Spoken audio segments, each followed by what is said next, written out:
5811 Foxglove Lane, Dallas, Texas. Call to order. I call this meeting to order.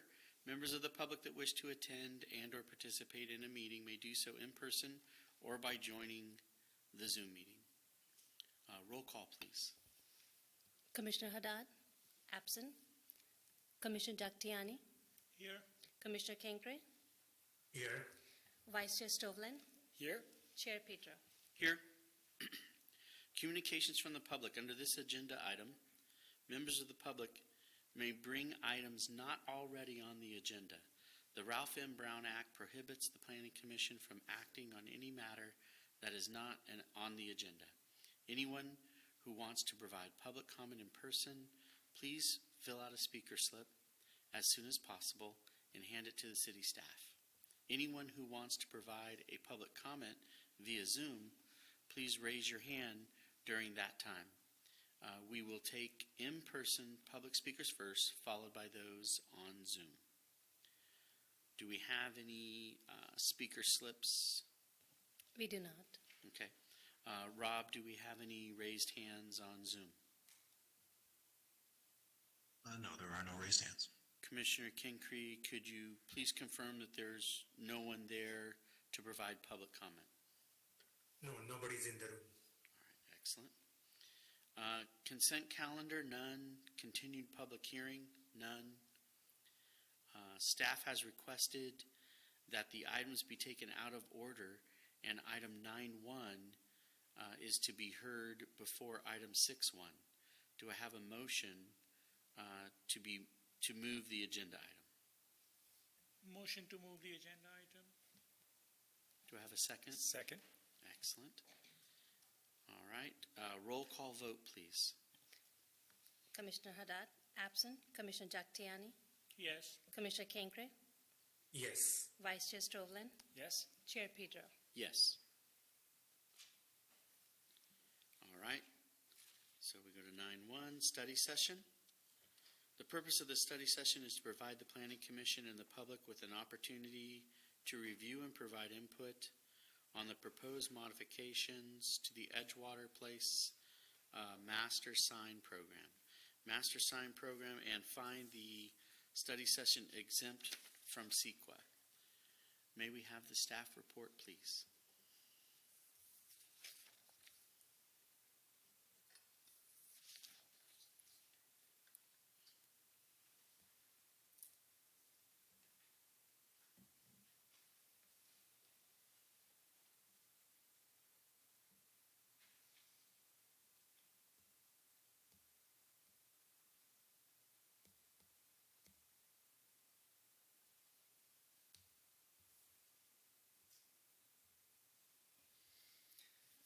Good evening, Commissioners, members of the public. My name is Kevin McGill with the City of Foster City Planning Division.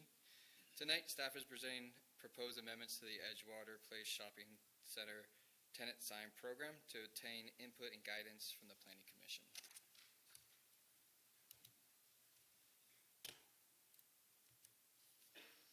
Shown here is the project area that includes the Edgewater Place Shopping Center at the corner of Edgewater Boulevard and Beach Park Boulevard. The surrounding areas include to the north, Beach Park Boulevard and Isle Cove HOA. To the south, Port Royal and 5 single-family homes. To the east, the Foster City Lagoon. To the west, Edgewater Boulevard that includes St. Ambrose Church, Seabreeze School, and 6 single-family homes. Here you can see some of the existing photos that show the storefronts and elevations throughout the shopping center. You can see the individual letter signs as well as the awning signs currently in use for the business identifications.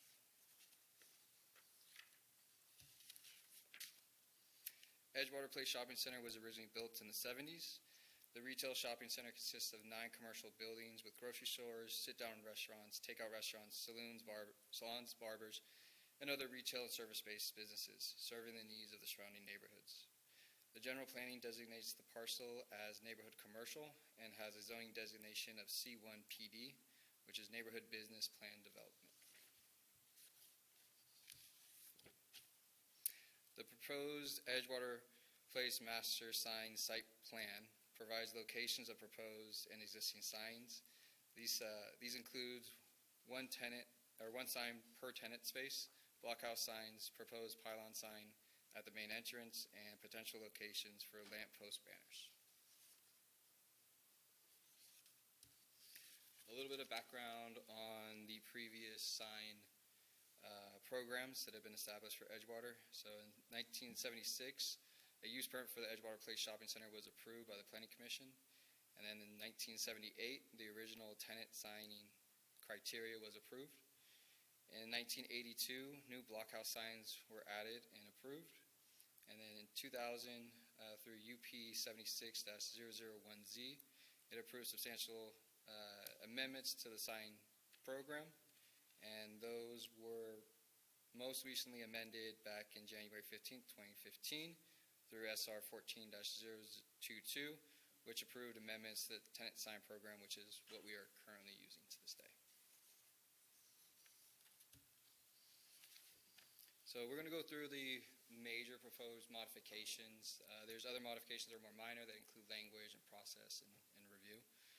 But for the purpose of the study session, these modifications we wanted to bring to the commissioners to get their input. So this first one is the new proposed illuminated pylon sign. This will be at the location will be towards the middle entrance of the Edgewater Boulevard, near 950 Edgewater Boulevard. It will have a height of 16 feet 0 inches. It will provide site identification and tenant identification for up to 11 tenants. It would be double-sided. The purpose is to provide the visibility and awareness for businesses within the shopping center, and this would be internally illuminated. All proposed illumination would be installed with a timer and dimmer switch to control the time or the hours of when it's displayed, as well as the intensity of the brightness. And you can see what the designer provided as a nighttime illumination there. The second modification is to allow illumination towards the west side of the existing blockhouse signs. Within the current tenant program, Section H, prohibited signs, states that illuminated signs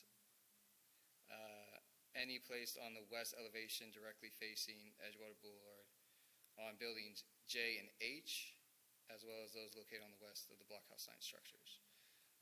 The proposed modifications would remove that language and allow illumination facing Edgewater Boulevard.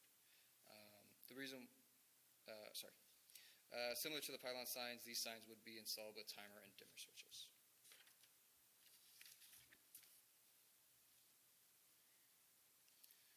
The third modification would be to allow cabinet-style signs as a storefront identification sign. So the top one you see there would be individual letter signs, and they would like to include the cabinet signs as well. So it would be a different style of signs that they currently have. This would allow a total of 3 options that an individual tenant space can use: individual letter signs, awning signs, and then now the cabinet signs. These cabinet signs would not be illuminated and have similar standards to that of the individual letter signs.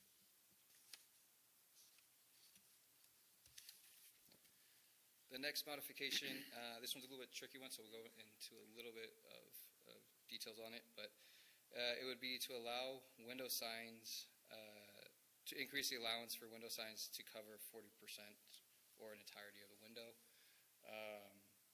This normally would not be considered a major item, as the 40% would be considered consistent with our sign ordinance. However, the applicant is proposing to allow perforated window vinyl signs to cover the entire window, as long as those perforated holes provide the required percentage. Typically, what we require is you take the sign height times width, and that would be the sign coverage area. But with these perforated holes, we don't have the current standard in our sign ordinance to measure them. So that's why we wanted to bring it to your attention so we can discuss it today. And then staff would normally permit signs to take up 40% of the total window area, with 60% being clear glass, mainly for visibility reasons. The The proposed fifth modification would include and allow lamppost banners. The proposed lamppost banners would be intended for temporary seasonal uses, special events, and not intended to be permanent identification or long-term advertising. There would be proposed 14 lampposts throughout the parking lot, and each banner would have a width of 2 feet and a height of 4 feet. And the final major modification would be to allow feather flags for similar use to those of the lamppost banners.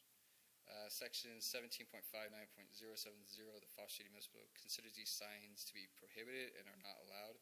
So staff would recommend removing these types of signs from the master sign program. We have discussed it with the applicant and designer, and they verbally confirmed that they would be willing to remove these. So just to note that prior to this meeting.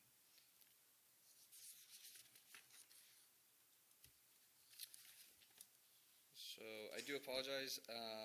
We did not include the findings for master sign program, so we're going to read them off here. When approving the master sign program, section 17.59.120 of the Foster City Municipal Code requires these findings: that the master sign program is consistent with the Foster City General Plan, zoning, and chapter 17.06, that the proposed master sign program complies with the standards of this chapter, except that flexibility is allowed with regards to sign area, number of signs, location, and or height. Further, tenants will be provided with adequate opportunities to construct, erect, or maintain a sign for identification, and directional signage and building addressing are adequate for pedestrian and vehicle circulation and emergency vehicles. So staff has prepared the following questions for the commissioners to provide guidance to staff in preparing the master sign program amendment for a public hearing. After the comments, if we can have all commissioners answer the first question, then move to the next, would be really helpful for guiding and helping staff and the applicant prepare a final draft.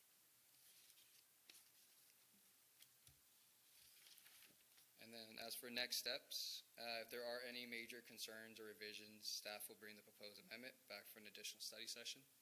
If there are minimal comments or the applicant is able to address concerns, then staff will present the amendments in an upcoming public hearing.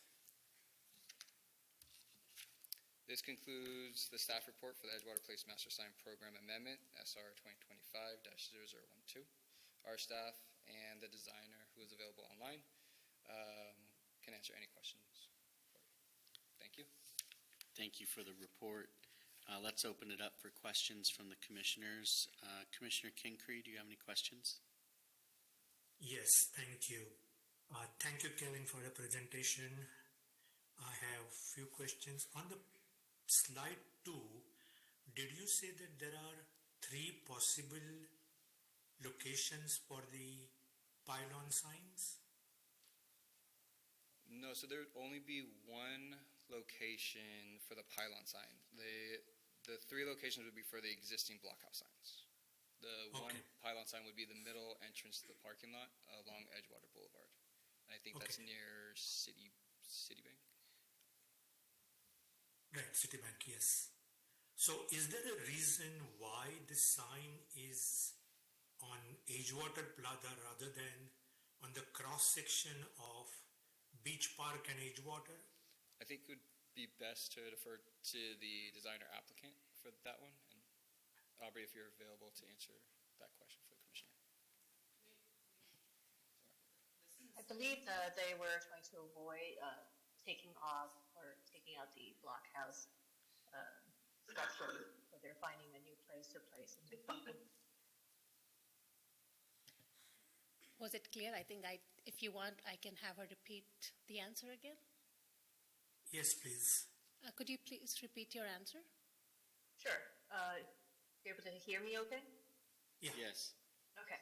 Yeah, so my understanding that the owner decided to choose this location is because they already have 3 other blockhouse structures in the other locations, so they didn't want to remove any of those and just wanted to add a new sign. Okay, thank you. My second question is about, the people living across, right now they don't have any illuminated signs. Will this sign have any impact on people with photosensitive vision? I actually walked over to the sign location and I looked at the area from the closest neighbor, which is the 940 Edgewater Boulevard. And the sign itself is only 16 feet. So from that distance, it didn't look very big to me.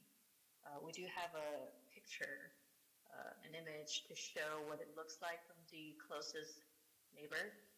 I don't know if I'm allowed to share my screen. Show that? Yes, you can share your screen. Okay.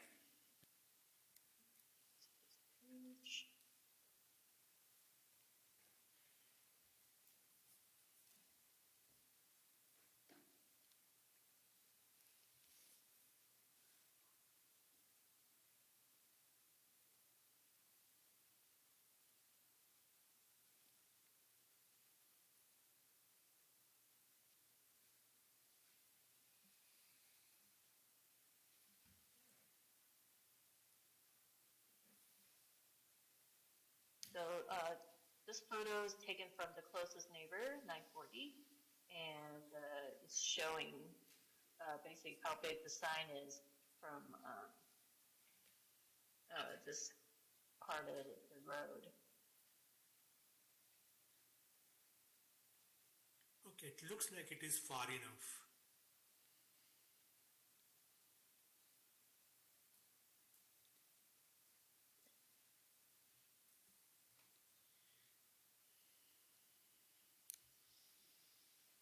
That's the photos that I have.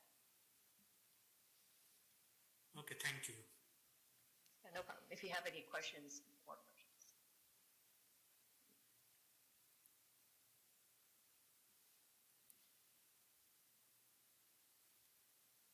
Okay, so moving on with just questions for the staff from the commissioners, and later on we can get into asking the applicant questions. Any other questions for staff? Yes, Commissioner Jagtiani. Are there any other centers around Foster City that have an illuminated sign opposite residential homes or single-family homes? To my knowledge, just thinking off the top of my head, I'm not sure of any. I do know we have some maybe gas stations that face apartments or residential or condos that have illuminated signs. I can think of Chevron or Arco, I'm just trying to think off the top of my head. Those are a couple that I can think of, but I can't think of any shopping centers necessarily. Okay. And then my second question was regarding the applicant's request for including two types of signs, the channel letters and as well as the cabinet signs. Do we have such mixed uses in different other shopping centers, or? We can't think of any because the latest master sign program that staff worked on was Beach Park, if you remember. That went through the Right. entire, and there was a conscious effort that all the signs had the same look. Perfect. So staff's preference would be that we do not allow a mix of those signs, and Yeah, I agree with the staff on that. Thank you. Vice Chair Stovlin? Sure. My question is on or one of my questions is on the perforated signs. From a public safety standpoint, if you have a 40% perforated sign on the entire window, can the police see in if there is a live shooter event going on, God forbid, or something like that, or will it obstruct the view? I think that was also one of staff's major concerns, if the entire window area is covered with those perforated signs. And I think we did consult with RPD, but something that we are not, like, right now we do not allow, our sign is limited to 40% of window area. Staff's, again, preference would be instead of covering the entirety of window area, maybe we could, like, yes, we can give them more than 40%, which is allowed in our sign area. It could be limited to 60 or 80%, but not cover the entirety of the window areas. So, or it could be something like if you are covering an area 100%, meaning it's not perforated, you can cover so that 40% was it 40% remaining or 40% covered? Right now, I think our code allows up to 40% of the window area. Covered, okay. Covered, so if yes. you did something like that, you could do, if it is non-perforated, 40% of the whole area. If it's perforated, perhaps you can do 60, but it has to be the bottom 40 that's open so that police can still see in. I think Kevin does have some images to show. I did find some images we can just see for reference if you guys want. When we get to the question, or we can do it now, whatever you prefer. If you want to show it Right right now, I think that would be helpful because he was able to get where these perforated signs have covered the entirety of the window area, and there's another one where you still have some room around. Because the one thing I will say is that, the Starbucks blinds, at least that's what I call them, I put them in my house, the ones that are partially blocking. Some of those are like, it blocks 40% of the light, it blocks 60% of the light, but you can't see through those at all when they're down either. So here's just like a quick overview of the different types of perforation. And then if you wanted to see, here's an example of what it would look like installed on a window. So if it was at nighttime and the lights were on inside the store, you'd probably be able to see well enough. But if it's during the daytime and you're trying to see in, it definitely makes it more difficult. You'd have to get closer. You could see out, but it's difficult to see in. Here you can see just a couple different styles of storefronts. yeah. Okay. Thank you. So the illuminated sign, thank you for asking about whether or not we have another example directly across from residential. This is not direct, it's kind of at an angle 45 degrees or so. Okay. Okay. All right. Thank you. All right, any other questions of staff from the commissioners? Okay, hearing none, I'll open it up for public comment now. Are there any speaker slips? We do not have any speaker slips. Okay. Rob, any raised hands on Zoom? One raised hand, that is Yiming Lau. Hi, Commission. Can you hear me? Yes. Good evening. My name is Yiming. I study city planning at Cal Poly, and I'm a proud member of the 2011-2012 first grade class of Miss Pedros at Brewer Island. So please say hi to me. I think I talked to you last time during the APR last year. I was going to comment on the APR, and then I saw this. I live near Catamaran, so I used to walk by here a lot. I think it looks good, but I will say that since the sign is 16 feet tall, it is kind of violating the principle of human scale. The sign is clearly for cars, and I get that it's mostly cars driving on the road, but in the future it'd be great to kind of think of all road users kind of like, if we put up billboards, those are mostly for cars to look at, and having really big signs makes the space really more car-oriented than people-oriented. Just that, I just wanted to say that principle. And then the blockhouse sign, if you ever go there in the morning, part of that patch of grass around the blockhouse sign is actually taking away space for the elementary schoolers and the parents that are trying to cross the road to Foch Elementary. I know this is not on the item, but I just wanted to point it out.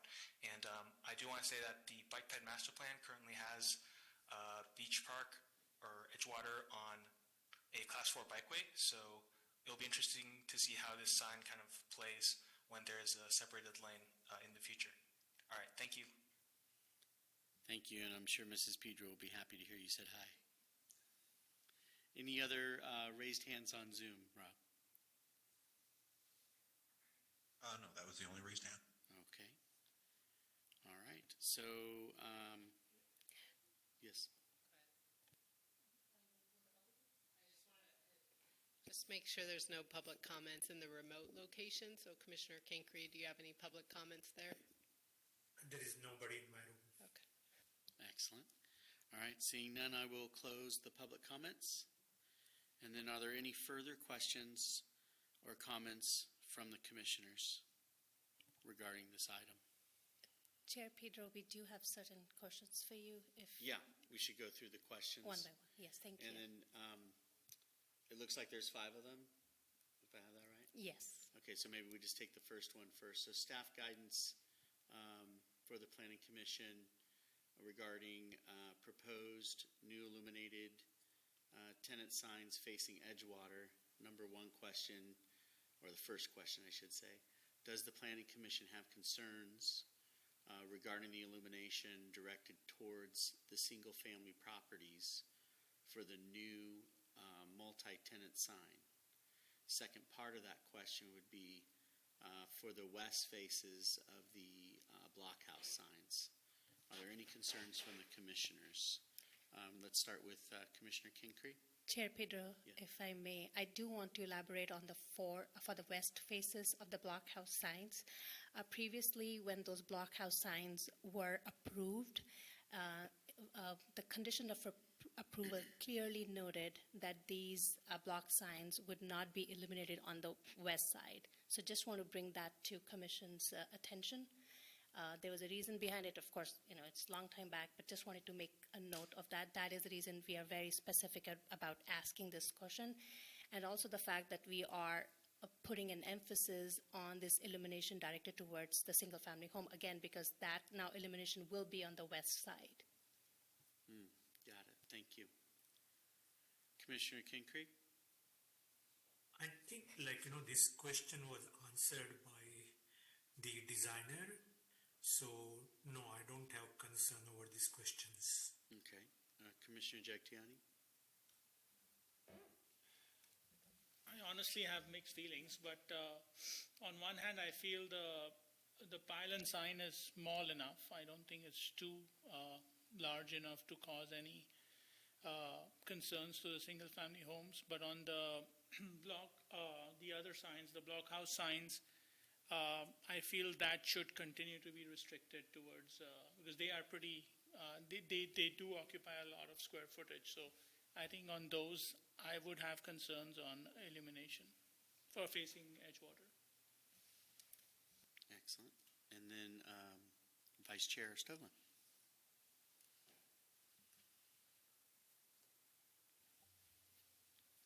So they're requesting that the west faces be allowed to be illuminated on the blockhouse signs.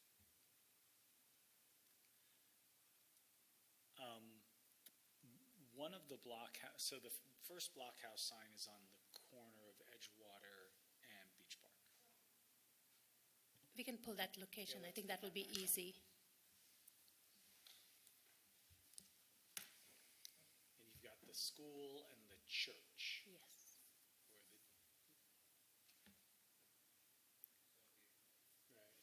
It's the box is 1, 1, located 2, and in 3. green, yeah. So number 3 is impactful for potentially residential uses across the street. Any concerns with the side being illuminated as a distraction for drivers at the corner of Beach Park and Edgewater? Since it is dimmable, staff would work with the contractor that installs it before we give our final approval. So it could always be, the intensity be lowered. I'm sorry. So any illuminated signs, we could always work with the contractor to lower the dimmer switch, so the intensity of the illumination's at its lowest level. Yeah, I mean, it's not like the Circle Star billboard that's scrolling pictures. Yeah. Okay. So just to answer that question, I don't think so. We know for sure that it would not cause any issues.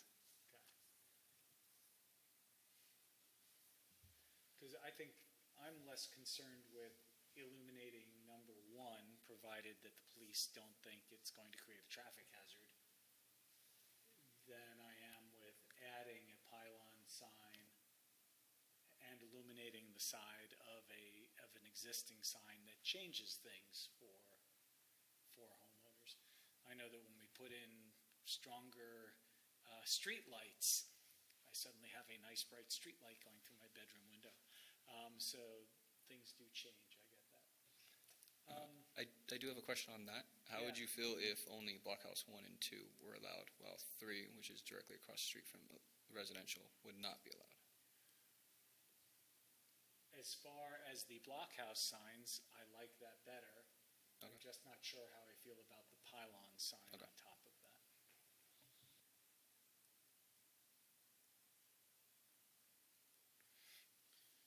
Any other comments regarding the first question? If I may add, Vice Chair, the Metro Center, it was last year that we approved that new pylon sign. I think that is a good example to look at, the one at Metro Center. Of Correct. course, it's not, it's not facing any residential. So, but I think just to get us an idea in terms of illumination, I think that one is a good example to look at. Right, and Yeah. would the city have put its billboard across the street, where it is, if there was a whole bunch of residential across the street? I assume not, right?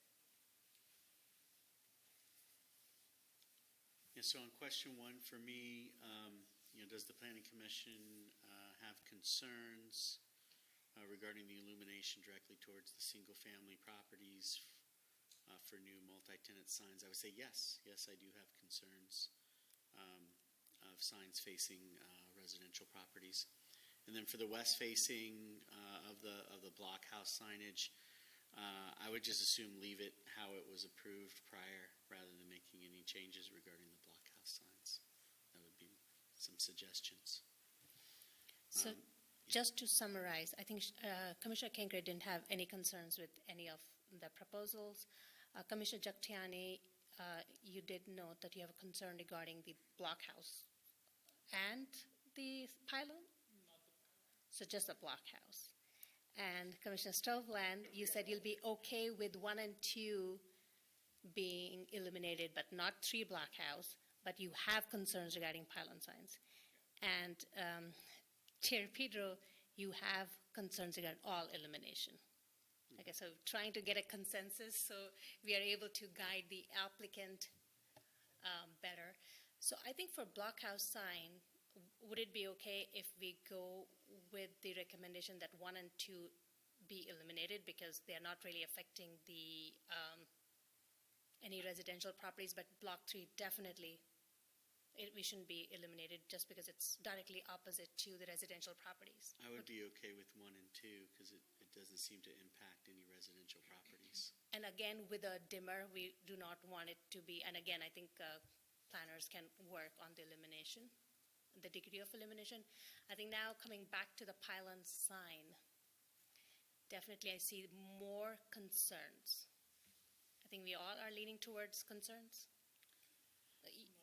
Okay, so basically now we have a split Well, vote the way I because, understand on the pylon sign, it's going to be similar to what's already at Metro Center. so Metro Center is slightly different because we do not have any residential properties facing that pylon sign. Understood. In terms of Size-wise, I can, Kevin, do So you remember? size-wise, it would be consistent. Illumination would be different. So they, at Safeway, I think they provided a downward back type lit signage, while this one will be internally illuminated through plexiglass that's painted a specific color with vinyl. So, and I could let Aubrey maybe touch on that a little bit, if that's okay, about the type of illumination that they're using, because I think that might. Yeah, I think whatever we do, for me personally, I can't speak for everyone, but I'd like to see it remain consistent. We've already approved the Metro Center, so I think if they were to follow, those types of guidelines, if that works for them, that would probably be the path of least resistance. If it starts getting in a bunch of variations, that's okay too. We would just want to take a deeper look at it. The Metro Center does not have any residential across from it. I mean, let's face it, we live in a city where if on the side of my house I put a light and it goes on at night and it doesn't face down, and my neighbor's child has trouble going to sleep because the light's going through their window, they can go to, the city and ask that I remove that light or change that light so it's a downward facing light, right? That's just, we try to create the best environment for our residents as possible. So how do we apply that same kind of standard? And I heard you say that it is a dimmer light that is facing downward? Oh, no, sorry. So a dimmer switch would Oh, okay. just lower the intensity or the brightness Okay. to the lowest level. We could ask them to go all the way as low as possible. We typically see these on, it's a standard condition we apply for all types of illuminated signs. So it's Kevin, would you be able to elaborate on the difference in illumination between the one that is at Metro Center and the one that is being proposed here? So it's more of a backlit. So behind the letters, it's more, that's where the light is directed. While a facelit, it would be more outward, if that makes sense. There's also different techniques like halo illumination, which is, the letters are illuminated behind, so you see a glow around the letters. So there's different styles of illumination that can be used to definitely lower the intensity and impact on surrounding neighborhoods. So it's more of a reflected light than a direct light. And again, if I believe these are the ones being proposed are the facelit, and I'm not too sure about what kind of capabilities those have to have less impacts, if there's any things that can be done to it. So we can work with the applicant to see what some options are. Maybe we can ask the designer to elaborate on Yeah. some of the lighting issue that we're discussing, if it's okay with Planning Commission. I have one question though. Can we have some hours of operations for those lights, like up to a certain time of the night? So currently, their master sign program, and this is something we would try to carry over, is their illumination is on a timer. So therefore, it would either shut off at, I believe, when the business closes, or at 12 o'clock, whichever is sooner. And that's their current language in their code. You do have the ability to add that condition of approval when it comes to the 12 a.m. timings. is still quite long. Can we do? I believe all the stores in that shopping center do close at 10, but again, that's not something that we can't necessarily limit someone not closing before 12. But we could add in conditions of approval. We can add to the address condition of approval regarding the timings of the illumination for these signs.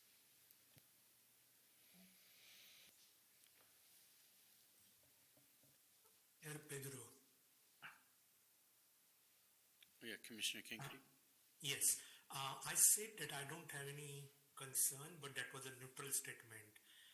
In fact, I support these signs because so many times we hear from residents that they had no idea this particular business was in there, especially with small restaurants. So having this display would definitely add value to those tenants. Commissioner, follow-up question for you then. Are you, is it the illumination? I mean, if we had a, what are we calling that sign? The pylon If sign. we had a pylon sign that wasn't illuminated so that the business names were still on there, is that different for you than if it is an illuminated sign?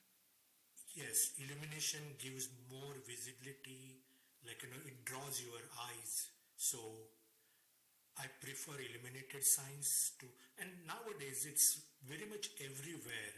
Every shopping complex you go to, which is built in modern times, has illuminated signs. However, to answer that, the pylon sign won't carry all the tenant names, right? Probably only the bigger ones, I guess. 11. So it would be the shopping center name and then 11 tenant signs that would be double-sided. And how many tenants are there in total? Yeah, well over that. Yeah, I would say. Approximately. So I about can get you the 1/3. number. So mostly major tenants. Okay.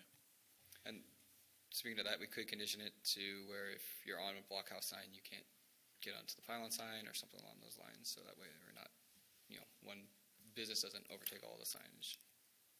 Yeah, that would be a good one. Is there reflective technology that would work to, illumination works at night, right? Doesn't work during the day, really, unless you're really bright. So is there reflective technology that could be used in lieu of illumination such that when a car's headlights hit it, it would become obvious to the person in the car? I think we do have the designer still online. Audrey, do you want to take some of these questions regarding illumination? Sure, I can do that. I think if we're talking about reflecting illumination, we will probably have to use something similar to street signs. But usually you have to kind of turn on your brights to really get those street signs to reflect. So that's the kind of technology we have. And without the illumination, with just the reflecting surfaces, it just does not work quite as well. But if we want to talk about illumination that's not going to be too bright, I think halo illumination would be best, which is the ones that kind of light up around the edges. So you will not see like the color of the logo or anything. It'll just be the shape of the logo, the shape of the letters that's lit up. You can also get it pretty dim. You'll still be able to see the letters, but it'll be very soft. The facelift, with it dimmed all the way down, it's also very visible, but I don't think it's going to light up anybody's bedroom, living room, especially from that far away. And also, as a Foster City resident, I live right down the road, and I've been here for 3 years. I never knew about this shopping center until I started working on this project. I didn't know any shops in here. I didn't know what was in there. I guess there was just never any sign there to really tell me what is there. So until now, now that I know what stores are actually in here, I'm actually shopping in the center as a resident. So I feel like the sign is actually pretty important. One more question. I know that the desire is to not move or remove the existing blockhouse signs, but just for staff, if an option was to put the marquee sign down where on the corner of Edgewater and Beach Park, that could potentially create a problem for the townhouses directly across Beach Park, correct? So that doesn't improve. So you're talking about where right now we have the block sign location 1. Yeah. Because right across the street we have townhouses. Yeah. It's in a cross-section, so it wouldn't, if you can have it this way, it'll be facing the Foster City Elementary School, not the townhomes. Well, you can't really, it's light. It's, okay. What about location? Again, I don't know, 2, because that is something kind of, I think it's going to face the church. But again, I think it's not that far away from where they are proposing the pylon sign right now. Well, it's another 100 yards. I can do the math. I can quickly see the Yeah. distance. That's right. Okay.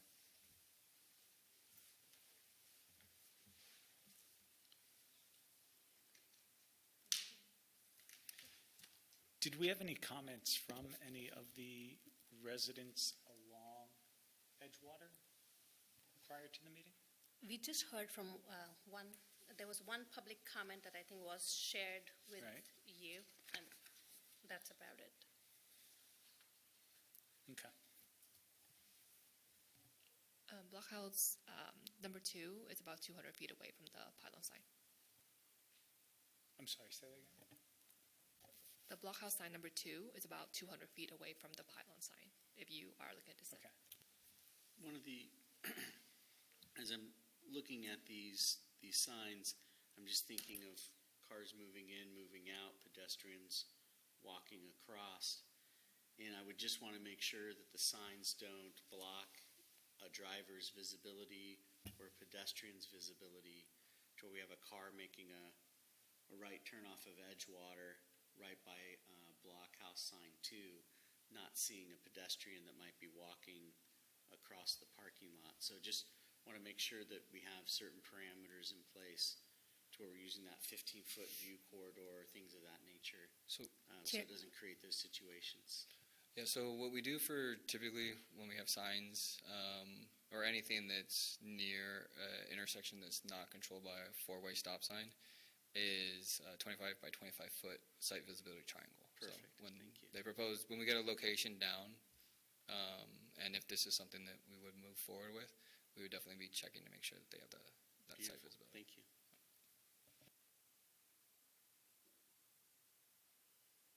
So is it clear enough for number 1? No? Okay, let's keep going. So Let's work it out. So far, I think what I'm hearing, the consensus is that Planning Commission is not okay with at least Blockhouse sign 3 eliminated. We're okay. Planning Wait, Commission is say- okay say with that again? Blockhouse sign 1 and 2 being eliminated. Not 3, right? I think that we're okay with. Now with pylon sign, I do hear mostly concerns from Planning Commission. Oh, so again, 2 and 2, because I think Commissioner Kenkre noted that he doesn't have any concerns. I don't have concerns, and especially when the designer said that we could have those letters illuminated and very dim. I think I should be fine. Now, what we need to, if we can go on to a further discussion, we can decide whether what they have proposed as a location is fine, or we should move it to number 2 or somewhere, better. That's it, I think. That would be my.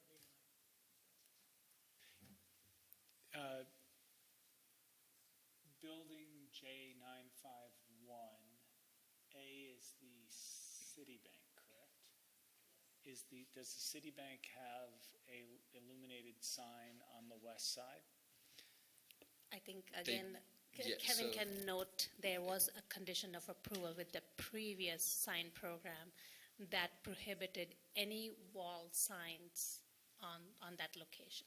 And I do believe that they do have one that is currently illuminated. However, that was approved prior, I believe early 2000s it was approved. Okay, but there already is an illuminated sign directly across from And, residential. and I do believe they turn it off because, again, the shopping center's requirements is they turn off any illumination after business hours, which is typically 5 o'clock for them, I believe. Oh, yeah, that's true. So it's not really, yeah. So if I may add, Vice Chair Stovland, one of the conditions of approval from the existing tenant sign program clearly notes no signs on building H and J facing Edgewater Boulevard shall be illuminated. So if we go ahead with this, we'll be basically modifying that condition of approval. Can the staff provide me the minutes from the meeting when there was discussion and the city did not allow illumination on that side? I just want to understand what our Yeah, it'd be nice to have predecessors the were history, thinking. We could definitely look into it. During this research, I didn't find any, but we can look into it. And I see think what that was we from find. 2014. 2014 was the amendment, so it would have been the 2000. Oh, boy, never mind. That's one of the things that we were looking into to find if we can find a video, we can listen to it. I think we go back up to 2014, but not beyond that. So that's the reason I think we really wanted to note if in the staff report we have clearly noted these conditions of approval, so we are aware that yes, these conditions do exist in terms of illumination. If we were to keep it as it is, or as it was with that conditional approval, what of these box signs or pylon signs, how would that affect or impact them?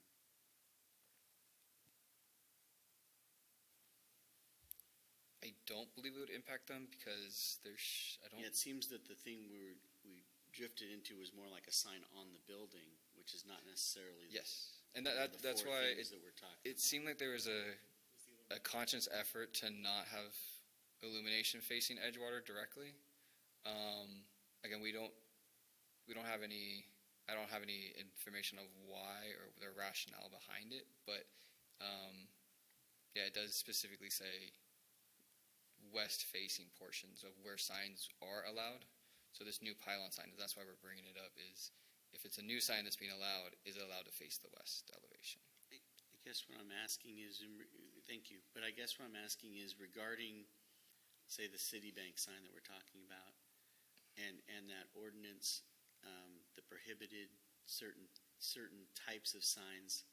Am I understanding correctly that the signs that were being prohibited were signs that were attached to the building? Correct. And on the blockhouse specifically. Oh, and on the... Yeah. So it does specifically say west face of blockhouse signs. Got it. Okay. Thank you. Now I understand. Thank you. There was no pylon sign in Correct. the current tenant program. Got it. And I guess from a pylon standpoint, I'm okay with if it's illuminated as long as it's following similar guidelines to the Metro Center. Another possibility, because I did hear somebody who lives very close didn't know what was in there. If you live to the south of this center, you generally know it's there because that's your shopping center. What if it was just illuminated on the north side? The pylon sign. Oh, so instead of being lit on both the sides. Right. Okay. I mean, Yeah, the side facing. that would help the people who don't know what's there. Kevin, can you bring that image again of pylon sign?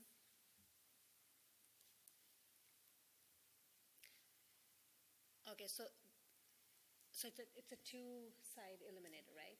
So basically one side, which is away from the single-family residential. It's just a thought. I'm just Audrey, spitballing. Audrey, do you see any issues where if I know this sign was meant to be lit on two sides. Do you see any issue? Do you have to change any design? Lit on both sides, or what do you mean? So as Vice Chair Stovland is suggesting that right now this pylon sign is supposed to be illuminated on two sides, right? And if we do not have the illumination on the south side, on the south side, would it need any redesigning at your end or no? The pylon sign. No, it does not.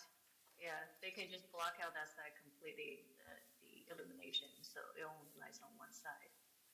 So that would not, yeah, we don't need to do any extra work there. Is it something that Planning Commission would like to consider and make recommendation to the applicant? No, what side are we talking? The south. Yeah, so the side facing the school would be, and facing the church, facing the school, heading down towards Hillsdale Boulevard, would be illuminated. The side facing the residential area would not then be illuminated. The assumption being that people who live on that side of the shopping center probably know it's there. Right, but it is not only for residents, right? It is for people who visit Foster City. There's no way to get into Foster City from that side.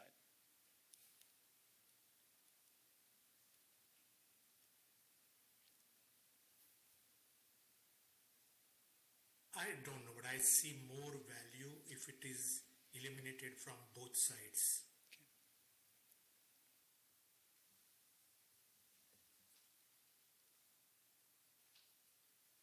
I don't disagree from an economic and from a commerce perspective, 100%. It's worth more illuminated both sides. Don't You know, disagree the there. reason I support this is, at one hand, we say that the businesses don't thrive in Foster City. And this is the way to advertise this. There are small nail salon there. People don't know there is a nail salon. There is a barber out there. We don't know there is a barber out there.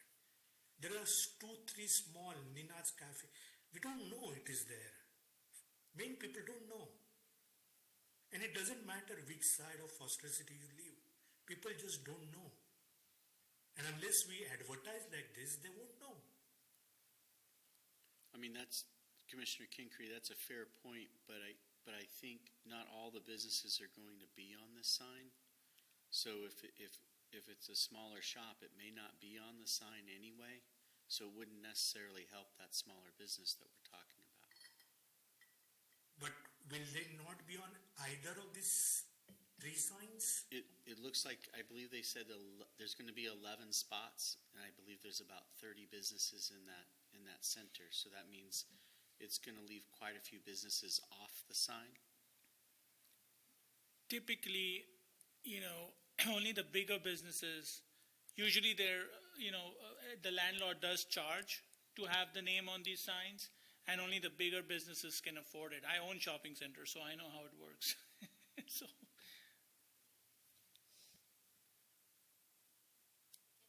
That's a fair point.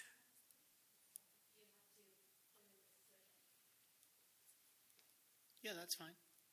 Is it okay? Can I open up public comment again? Yeah, please. Yeah, 100%. Yeah. Yeah, we welcome public comment. So, yeah, just put your name down and you hand it in. Yeah. Do I have to press? Okay. Hi.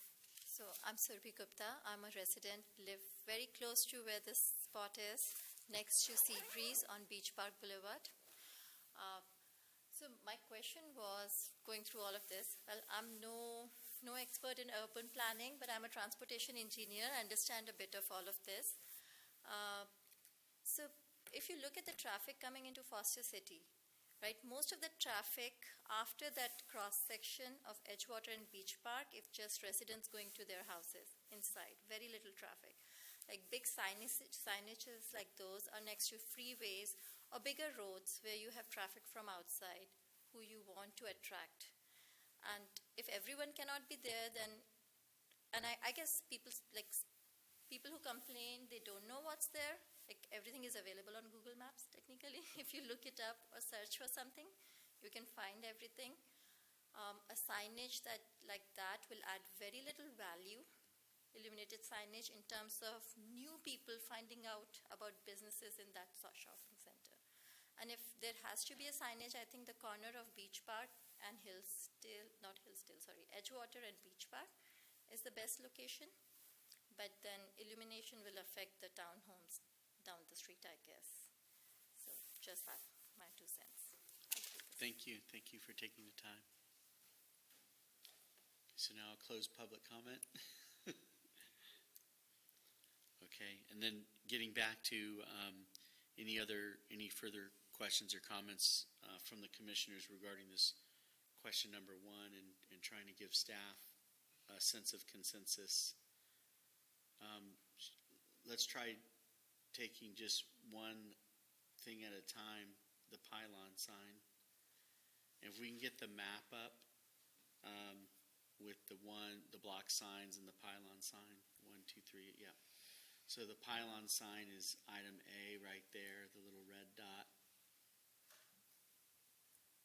Do commissioners have any questions or concerns or feedback regarding the location of the pylon? Yeah, is there a blockhouse sign at number 2 right now? Number 2, yes. there is. No, 1, 2, and 3 are existing Oh, they're blockhouse all signs. existing. Oh, okay. That was my question. Excellent, excellent. Any other concerns or questions or comments regarding the placement of the pylon sign from commissioners at this time? Keeping in mind, we're not like approving the location because it's a study session, but just trying to provide staff some clear feedback. I think if 1, 2, and 3 are not the options, then the current proposed location is the perfect location for pylon sign.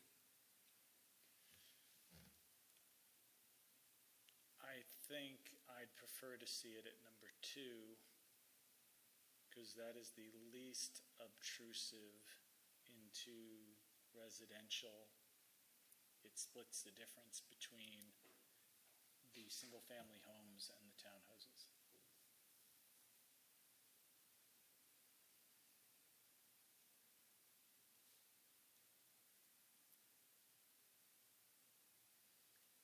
Yeah, I can see that, Commissioner Stovlin, if it were moved from where it's planned to the blockhouse sign 2, it'd be further away from any residential, if we're concerned about the illumination towards residential. If we are, and then if we moved, let's say they put a blockhouse sign at number 2 and moved the pylon sign to where number 2 presently is, moved the blockhouse sign 2 to where the pylon is proposed, then I'd say only blockhouse 1 could be eliminated. Illuminated. Right, understood. Yeah, me personally, I like what Vice Chair Stovlin just said. I'd be okay with that. If the applicant had a significant reason for keeping the pylon sign at the proposed location, I'd be open to hearing that, but I do kind of like the idea of swapping the pylon sign with blockhouse sign 2. Then blockhouse sign 2 and 3 would not be illuminated. The pylon could be illuminated, and blockhouse 1 could be illuminated. Do we have some sort of consensus in or around that? What does blockhouse sign 2 say? Like what tenant is on it? It says Edgewater. Blockhouse 1 says Edgewater. I'm not too, I think there might be only one sign on Blockhouse 2 right now. I'm not 100% sure. I do want to note one thing. I know we are thinking of swapping the locations, but right now 1, 2, and 3 are existing locations. So if they have to move it, it's basically kind of demoing it. It's not one of those portable signs. So I do want to note that. I think that's one of the reasons they picked up this entirely new location for pylon signs. That makes sense. So Yeah. what they're really proposing is, hey, we want to illuminate our current blockhouse signs, and we want to add a pylon sign and illuminate the pylon sign. Understood. I think with all of them illuminated, there'll be a lot of illumination on Edgewater. That's my concern. So I'll go back to not illuminating any of the blockhouse signs, and we can discuss further on the pylon.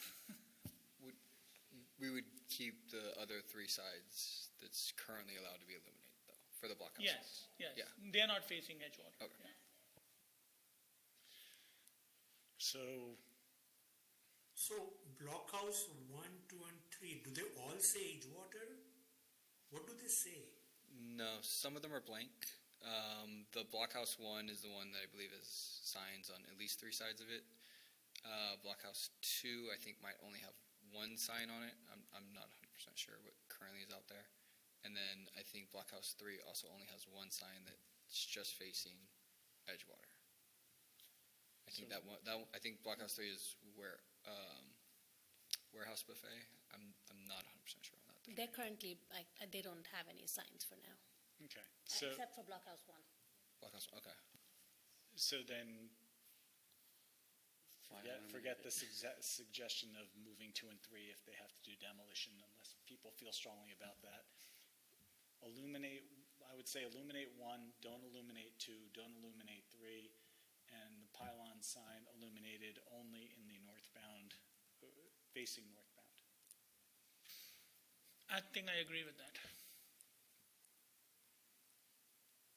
Yeah, I have no problem with that. I'm actually even open to exploring illuminating both sides of that sign.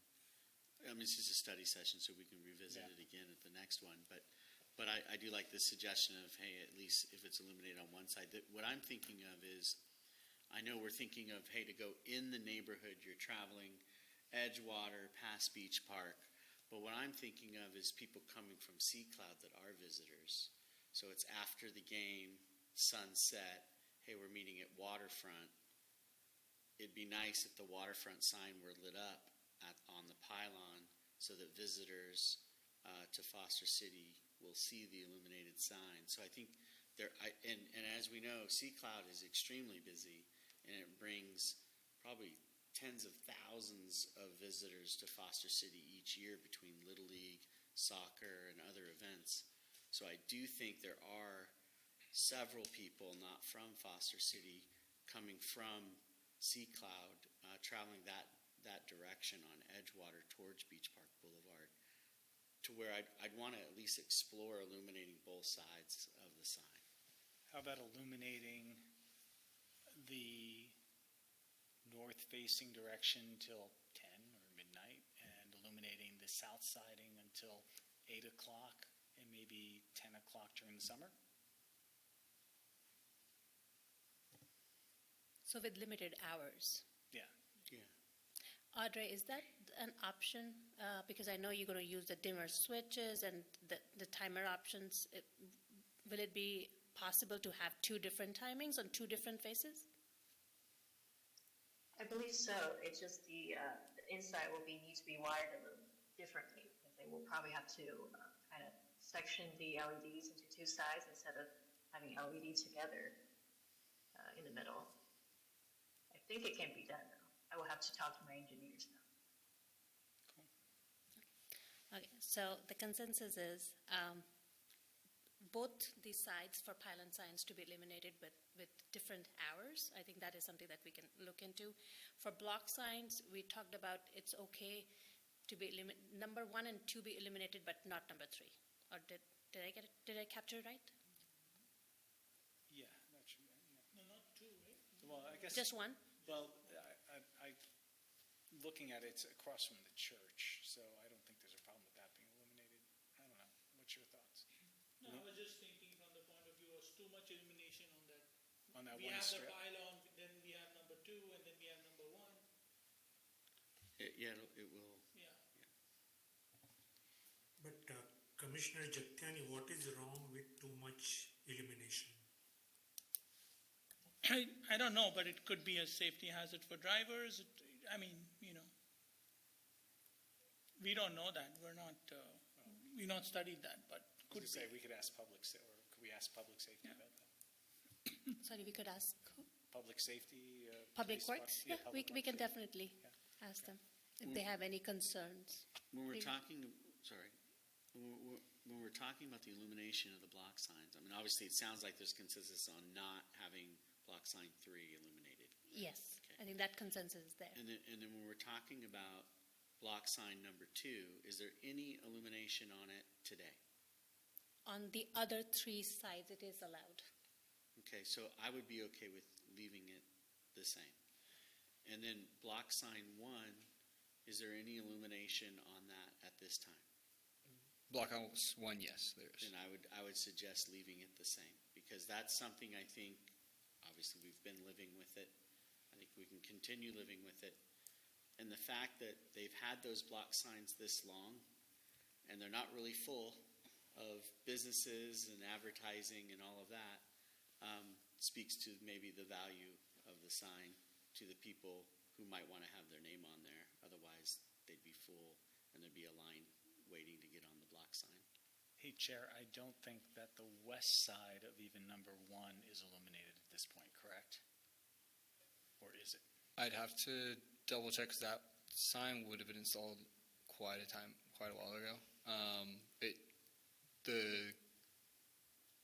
The current master sign program says no, Okay, but I'm not sure if that sign was installed before the current. okay. And when we say Sign program takes- illuminated on block signs, are we talking about putting up a big piece of plastic with light behind it, or are we talking about shining a light at it? He can show the picture. Can you show the image for the block sign with illumination? Yeah. Do I have that? I don't think I have that on the slide. Because shining a light at it is a lot different than shining a light at cars. I believe if it is, it's internally illuminated, but I don't. Audrey, do you have any image that you can share with us for the blockhouse sign with illumination? I don't actually, but I do remember, I think the new Osaka sign is illuminated, like internally illuminated. But the other side, I'm not sure. I don't think there's any sign on it. The Osaka sign's on the south side, though. Is it on the south? It's on the. I thought it was on the north, or is it on the east? It's facing where I'm coming from, so I remember seeing it. Oh, they might have it on both sides. Sorry. Maybe. So we are talking about, though, They are internally internally lit. illuminated. Yeah. For me personally, regarding the block sign illumination, I'm very comfortable leaving it the way it is, for whatever that's worth. So not allowing any west side. Right, whatever the restrictions were and are, just keeping it the same. I mean, if they're getting the pylon sign, that should help accommodate. They can always come back later down the road if they need more illumination on the block signs, if there's a real need. I'm also thinking for other projects and other situations, if we allow it here, then it's going to be basically allowed everywhere. And I just, it seems to be working just fine the way it is as far as the block signs. And if they do get the pylon sign, that's going to be a huge, that's going to be a lot of signage for them that's not existing right now. I agree with Commissioner Pedro. Just leave it as is because they are anyways getting a pylon sign. So Vice Chair Stovland and Commissioner Kengre? I would like, my personal preference would be just go with what they proposed, elimination all, but I don't have any strong reason to oppose what Chair Pedro or Vice Chair proposed, so I will go with it as a compromise. Thank you. yeah, if this was what was put in front of us, I would vote for it then as is. My preference would be to allow them to light up the west side of 1 and 2. And as we said, manage the time on the pylon sign and not light number 3. That would be my preference.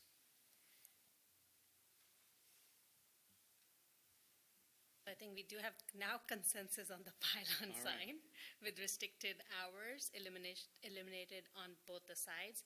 With block sign, it seems like we have consensus that we leave it the way it is, but there is an option where we do allow. I think this is where I'm unclear. For block signs, Well, no, I mean, I think most of my compatriots here would like to leave it as is, and I wouldn't vote against that if okay. that came. So then no changes to the illumination for block signs. Mhm. Okay. Okay, question that? number 2. No, I was kidding. Does the planning commission feel, or let me ask first, I was kind of joking, but do you have what you need there for question number 1? Yes, we do. Okay. Whew, we cleared up the mud. That's good. Does the planning commission feel this is in alignment with the sign control ordinance? And this is in regards to the new illuminated pylon tenant sign facing Edgewater Boulevard. So I think the question could be modified where it's based on your recommendation. Do you feel that that would align with our sign control? Perfect. Thank you. Is any Commissioner Kincree, do you have any comments regarding question number 2 as far as aligning with the? Yes, the answer is yes. Okay. Does any other commissioner feel differently? Okay, that's consensus. Okay. Number 3, regarding new cabinet sign options for non-illuminated tenants. Does the planning commission want to allow these type of signs, as this would lead to a mix of channel letters and cabinet signs? my initial gut reaction is no thank you. Oh, yes. I would Sorry. just keep either of the two. I mean, I think having a mix would, not, would take away the, it wouldn't look good on the same shopping center. So I would, may have them choose which one they want, but keep one. Vice Chair Stovall? No real opinion either way on this. Okay. Commissioner Kincree? I have no opinion, right? Either way is fine. Okay. Consensus. Okay. So, would you be okay allowing, of course, staff's preference would be to have some consistency. So I think there are some We agree with existing that. cabinet signs I think that, currently, and we would allow them to continue, but any new signs, staff's preference would be channel Correct. letters. In part of the language in the sign ordinance is any previously permitted signs shall remain as is, but these are for future signs, and that's consistent with how we've done master sign programs in the past. We're not going to penalize someone for the past because something's changed for the future.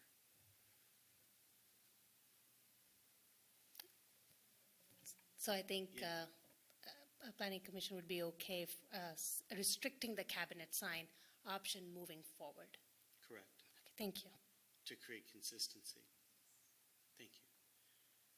All right, number 4, Planning Commission input/concerns on the requirements or language within the proposed master sign program. Number 4, is the perforated window sign design consistent with the 40% coverage requirement, or would this overwhelm the storefront? Vice Chair Stovall. I think it would overwhelm the storefront and would like to, we can work on some compromise here, but there has to be at least, in my mind, split the difference on, if you perforate the sign, maybe you'll be able to split the difference on what's remaining as window, but it has to be at a level that somebody could see in for safety reasons. Can't be the top. Commissioner Jagtiani. I would want to keep it at 40%. I am not sure with perforation allowing more how much of the window could be seen from the inside, and I think that would pose as a safety concern for me. So I would keep it standard at 40%. So question for the measurement of that, you would take the height and width of the perforated sign and that would be the sign area? Yep. Not the open holes in between. That does not count for Correct. excluding it from the Right. area. Commissioner Kincree. Yeah, I'll go same. Like 40% coverage is required. Same. I think, yeah, anything we can do to keep the window signage, quite frankly, to a minimum. I mean, 40% is quite a bit. So I think we have consensus on that. Okay. Number 5. Look at that. And only 8 more items on the agenda. No, I'm just kidding. Number 5, does the Planning Commission have any concerns about any other requirements or language within the proposed master sign program? Well, I mean, I could kind of answer the question with the question. From staff's opinion, are there any inconsistencies that we should be looking at correcting now? Is there any guidance that we could give you to help clear things up down the road for future applicants so that the ordinance is maybe a little clearer so it could just be an over-the-counter process? I was going to say, staff is going to continue to work with the applicant on more minor details that we go through for our standard plan check comments. So we will be revising some language and making it more clear and consistent. So for whoever picks this up in the future, they'll be able to understand it and run with it. But as far as and it would make future signs be essentially administrative level sign reviews. So yeah, I think these were the big ticket items that we just were kind of concerned with, and we wanted to make sure we got your opinions before we move forward with drafting this. Yeah, I'm really happy, that we have this process. But I think anytime, if it's possible, and I appreciate your comments very much, anytime we can do it over the counter, it saves the applicant months and months of waiting and approvals.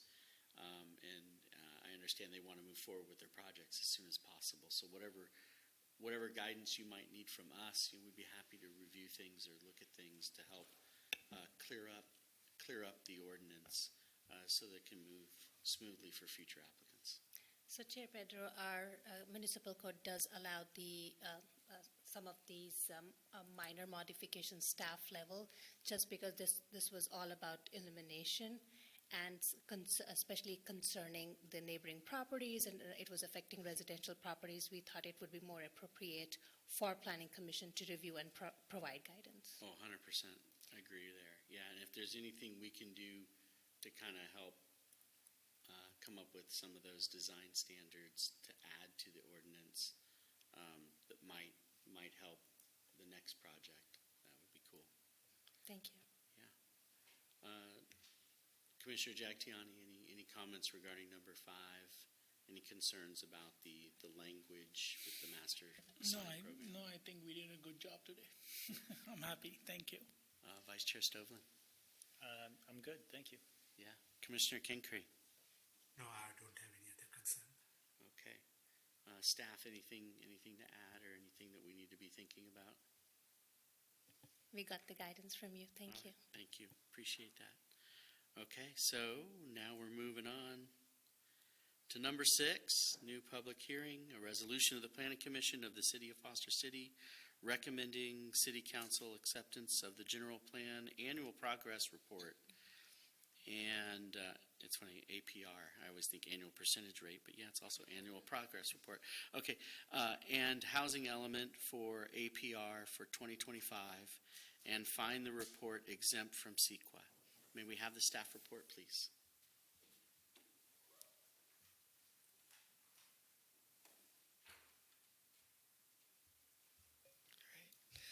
Good evening, Commissioners. My name is Helen Telford. It's good to see you all. I haven't seen you all in a while. Yeah, welcome back. Yeah, thank you so much. So yes, tonight we have the General Plan Annual Progress Report for 2025. So what is a general plan? I think we're probably all pretty aware of what this is, but in case you need a little refresher, it is essentially the blueprint for every community's long-term vision for its future. California state law does require that each city and county has one, and overall it lays out land outside of its boundaries and physical development of that jurisdiction. So it's made up of 7 different elements. In Foster City, we have our land use and circulation combined into the land use and circulation element. That was last adopted in 2016. We have our housing element as well, and that was revised in 2024.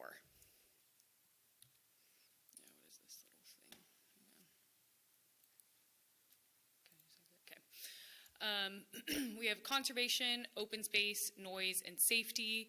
The conservation element as well as the parks and open space element were both adopted in November of 2025, so super recently. So this staff report and any programs that we're discussing tonight will actually be discussing the element from 2009. So that brings us to what is the APR. The APR provides the public as well as our legislative bodies information regarding the general plan as well as the housing element, and provides you all with an update on the progress of our community's goals and how we're meeting those. The APRs do have to be presented to all of the local legislative bodies and should give you all a good overview of what's happened in the last 12 months. So January 1st of 2025 through December 31st of 2025. So this just reiterates that every city is required to report on its progress and submit it to the state by April 1st of every single year. So here we are again. Our job during this time of the year is to collaborate and work with all of the different departments to provide you guys with an update of how each implementation program is going and our progress. So here are some of the program highlights. I'm going to just maybe touch on one or two from each. The staff report gives a much more in-depth progress update. So in terms of land use and circulation, last year in June, we did receive an application for the approval of a 175,000 square foot new R&D within a larger 800,000 square foot R&D campus located along Chess Drive. This application is currently being processed. July of last year, we approved an application to construct a new R&D building within Gilead's campus located at 335 Lakeside Drive. In terms of green building guidelines incentives, in 2025, we had a total of 101 solar permits and 35 EV charging electrical permits that were issued, as well as a total of 11 solar rebates issued in 2025. In March of last year, City Council awarded a contract to Fair and Piers for the development of the Foster City Bicycle and Pedestrian Master Plan in order to address bicycle and pedestrian safety and needs throughout the city. The adoption of this plan is expected in spring of this year. As far as parks and open space, in 2025, the city continued to host all of its traditional events, and notable progress was made on the new community center. Also of note is the Parks System Master Plan was completed and adopted by the City Council in December of 2025. For the safety element, some of the police department did continue its education for the public about crime prevention, and one large highlight is also the Lagoon Pump Station Rehabilitation and Capacity Enhancement Program is underway in an effort to hopefully meet stronger weather events. For the conservation element, as mentioned previously, this element was adopted by City Council in November of last year. And in 2025, the Urban Water Management Plan Agreement was approved and is scheduled for adoption in July of this year. So there's some very high-level brief updates for each element. Again, these are all discussed further in detail in the staff report or an attachment to. And now we'll go into a little bit more depth for the housing element updates, because there was a lot that was done this year. All right, so lower income homeowner rehabilitation loans. So an RFP was issued and approved with Habitat for Humanity Greater San Francisco. The home rehabilitation program provides no interest loans for $25,000 to $75,000 and construction services for up to 18 eligible low and very low income homeowners. For the next item, in 2025, the city did choose Rebuilding Together Peninsula in order to provide funding and minor home repair services for up to $5,000 through a nonprofit organization available to very low income homeowners. This program will provide grants and repair services for up to 6 eligible homeowners. For ADUs and JADUs, we issued RFPs seeking proposals to administer a loan program which would provide financial incentives for single-family homeowners to construct units that are for low-income households for 10 to 15 years, as well as financial incentives for units that service special needs people. Proposals for these are actually due tomorrow. In May of last year, we revised the below market rate inclusionary housing program chapter of the Foster City Municipal Code and added a new section for no-fault evictions for BMR units and tenant relocation assistance for BMR units. Some more housing element updates. Emergency housing assistance. In August, City Council allocated the final nonprofit agency funding for the fiscal year to the agencies listed. And in 2025, we were also granted $35,000 from the county's Measure K program for emergency rent relief for BMR tenants at risk of displacement. This program did help 15 very low-income tenants stay in their home, so this was something that our division was extremely proud of. Subsequently, staff applied for additional funding and was awarded $20,000 in November, and that money will be used this year. Architectural and solar guidelines.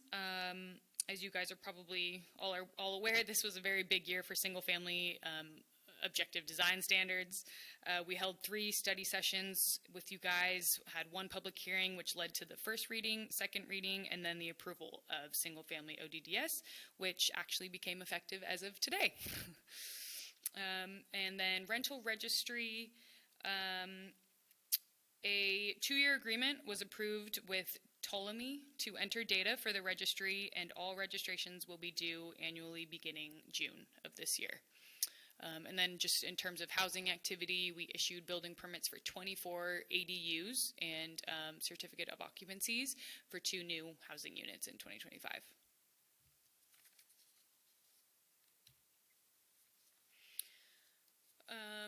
All right, accessory dwelling units continued. We did further amend our ADU chapter in order to ensure that all of the language was aligning with adopted state laws.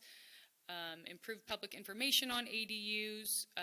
We ended up sending out mailers to all religious and school site property owners, as well as held some office hours for anyone interested in constructing ADUs through October and December of last year. The last item, so over the past 2 years, planning has published checklists and application forms for streamlined development under certain Senate and Assembly bills. We also further amended the Foster City Municipal Code, adding in language that 100% affordable housing projects shall be ministerially reviewed. And lastly, staff participated in the Joint Affordable Housing Developer Forum with the Santa Clara County and San Mateo County in order to better understand what challenges there are for nonprofit affordable housing development, local development opportunities and incentives, and how to build more meaningful relationships between housing staff and developers. Here is an updated table. I will note the table that was in the staff report had some minor errors. These green numbers here differ from the one in your staff report, so these numbers accurately reflect. We had just inadvertently omitted a few units, so these numbers are better than the ones that are in your staff report, but these will be updated, and this is what will be submitted to the state. But our total unit count towards RHNA Cycle 6 at the moment is 73. So 5, as you'll see here, 5 units completed in 2025.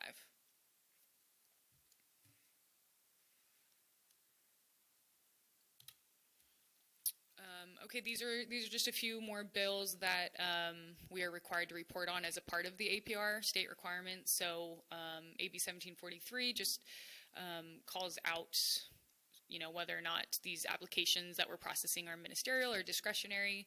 In 2025, we had 4 applications that were ministerial because they were all ADUs.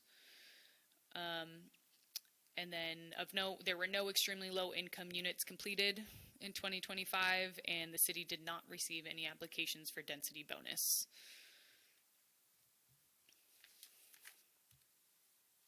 And I will pass it over to Sophia. Thank you, Planning Commission. While this report presented by Helen focuses on the APR for 2025, I do want to take this opportunity to focus on several key housing element program that is scheduled for 2026. The reason that we are presenting just these 3 programs is because we will begin advancing these initiatives, including research, next steps, and draft policy development as applicable. These programs will require a review and recommendation by Planning Commission and final consideration and approval by City Council. The first one on the list is HD1A, selection of opportunities, housing opportunity areas. Under this program, the city is required to conduct a mid-cycle review of RENA progress by December 2026, including progress towards meeting the number of housing units, which you could see that it has been challenging for Foster City. And if additional sites are necessary, staff will apply. There is a criteria for even picking these sites, or there is a criteria for selecting sites to ensure that there is a consistency in terms of fair housing objectives. Any recommended updates to housing sites inventory will be presented to Planning Commission and City Council for review and approval. The next key program is HD2A, potential reuse of commercial sites. We have made some progress with this specific program. 1010 Metro Center Boulevard was rezoned from C2 PD, General Business Planned Development District, to C2 PD with an amended GDP to allow commercial or mixed commercial residential use up to 222 dwelling units. So this was approved in 2023. For this year, under this program, the city is required to conduct its first biannual review of land use designations of various neighborhood shopping centers and other commercial sites. I do want to note that I'm trying to think of the date. Very recently, City Council did approve an agreement with Cosmont Companies to work on real estate economic analysis. So that real estate economic analysis, one of the major tasks of that real estate economic analysis is to assess opportunity sites and make recommendations for redevelopment or repurposing of properties. So we have already started working on this, and that study is slated to be completed in August, sometime in August, September. And the next one on our list is HD3A, Update Plan Development Process. This program requires the city to amend the Chapter 17.36 of Foster City Municipal Code, that is our Plan Development District chapter. And this basically requires us to continue to remove those governmental constraints, retain ability to provide flexibility to the housing developers and incentives to address special housing needs and housing choices. I think those were just the key programs that I wanted to note. I do also want to note that out of those 108 programs in housing element, every year we have to implement about 90 of them. So it is quite a big lift, but these three are the ones I think that is going to be a heavy lift in 2026. In addition to that, Nori Jabbar, our housing and sustainability manager, she is doing some tremendous work in terms of providing incentives to low-income homeowners, which Helen did note in her presentation. We have quite a few loan and grant programs that she's currently working on.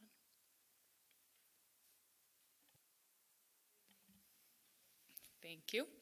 And with that staff recommendation, we recommend that the Planning Commission adopt the attached resolution recommending City Council acceptance of the General Plan APR and Housing Element APR for 2025 and find that the report is exempt from CEQA. We did want to just make a note, the resolution doesn't necessarily call out the housing element, but we will include that language on the version that is signed by you guys tonight. So next up, City Council meeting. We will meet with them on March 16th, and shortly after that, we will be submitting our report to the state. We're here for any questions. Thank you. Wonderful report. Thank you. Commissioner Jagtiani, any questions? I just had one, quick recommendations for the staff. I know in the report there was a mention of PG&E staff has been working with them for, I think improving our gas replacement projects and all of that. Just the recommendation was since we are trying to be more energy conservative and it's part of the housing element, can the staff somehow, come up with a solution with PG&E to help homeowners upgrade their meters so that they can move towards heat pump and, solar? I know that's the whole timeline that it takes for PG&E to upgrade the meters, and the cost makes it prohibitive for homeowners to upgrade to solar. And, so if that conversation can be had with PG&E, that would be good. Thank you, Commissioner Jagtiani, that I've noted that. I also do want to note that very recently, staff has issued, or I think there's a handout regarding the exterior electrical panel upgrades that staff recently put it on our website, and you will be seeing that on our social media as well. So very similar to meter, I think the electrical panel upgrade is more like, I think that's what you were referring to in meter and panel. Yeah, but even if you upgrade the panel, if your meter is only 100 amp, it becomes prohibitive to install EV chargers or solar or even heat pumps. I tried that and I couldn't do it.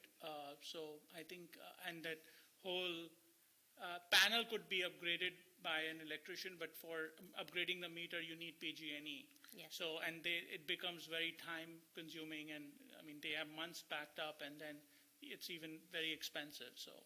We usually encourage all our residents that the moment they even think about doing any upgrades, they should put in their PG&E application at the very beginning, and then they can work with city staff on their approvals. Right. Yeah, but if anything, you can talk to PG&E. Since you're anyways engaged with them on other things, that would be helpful. We do have a liaison from PG&E, and we do meet with PG&E on a regular basis, so I can definitely bring that to their attention again. And I would like to piggyback on that in that asking PG&E what Foster City can do to help speed up the process, right? Because they might come back with everybody wants to upgrade their service, right, from 100 to 200 amp. And so they're backlogged. I've had clients wait 18 months to get their service upgraded. And so obviously their attention is elsewhere. But maybe there's a public works partnership with PG&E that the city could sponsor that would help speed this up for Foster City residents. There's got to be a way that we could work with PG&E to get this done. The reason it's so important, which Commissioner Jagtiani was touching on, is next year gas water heaters go bye-bye. And so if you need to replace a gas water heater, you need to go with a heat pump, which would be an electrical option. 2 years after that, in 2029, gas furnaces go bye-bye. And then in order to do that with a 100 amp panel, you're going to have to, at the very least, upgrade your panel to a smart panel or a span panel or something along those lines. And what many homeowners may decide to do is to upgrade their service, so you've got meter upgrade, service upgrade, panel upgrade, all different things. To upgrade the service from 100 to 200 amp, the original pipes that are in the ground are too small. So it requires the homeowner to upgrade the pipe. So these are the things that we actually need to be talking about with PG&E to see what can we do as a city to help our residents get these things done quickly. And or the other option is these requirements were made by policymakers. We could urge those policymakers to change those requirements until the grid is ready, until the infrastructure is in place to actually handle decarbing every home in California. So at some point in time, it would be nice to see Foster City, working with PG&E, which I know you are, but working with PG&E, how can we really help significantly to prepare our residents, and or if it's at the same time, work with the Air Quality Control Board to say, hey, can we move these dates? 2027 is next year. It's coming fast, right? And so it would be great to see if the city council, staff can work with the policymakers at the Air Quality Control Board to see if they can push back a little on those timelines to get something that's actually more workable. Because with Foster City having all the utilities underground, it's a greater impact than other areas where they have above-ground lines. It's a lot easier for them just to add another line or more capacity. But for Foster City, with it being underground, it's a whole different expense. Thank you.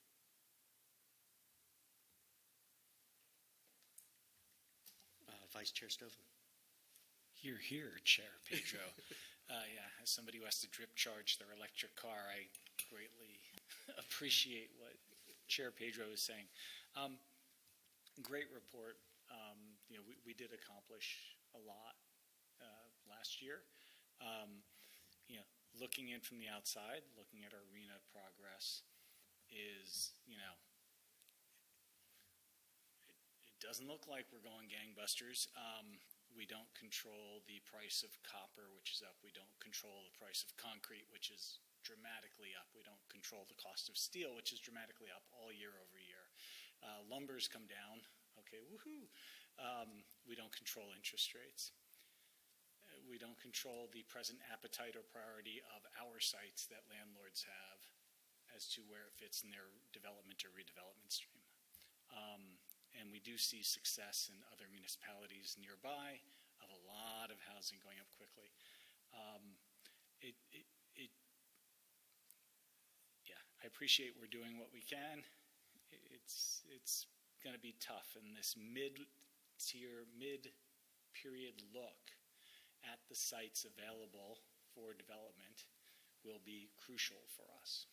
So, good point. If I could piggyback on that just a little bit regarding a question for staff.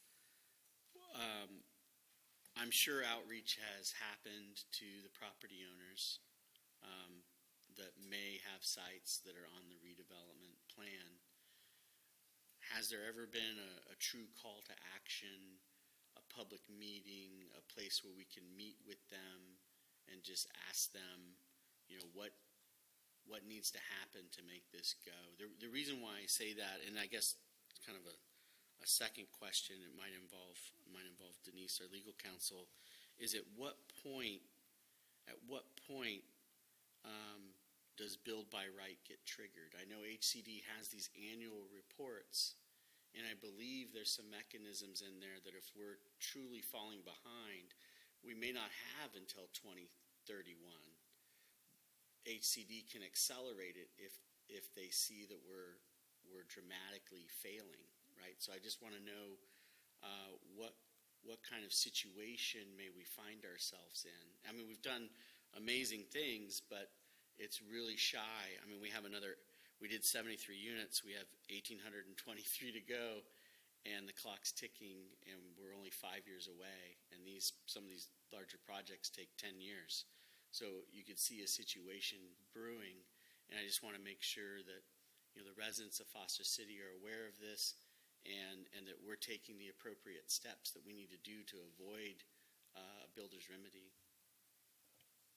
So, Chair Pedro, thank you for that question. You are correct that we are doing everything that we are supposed to do.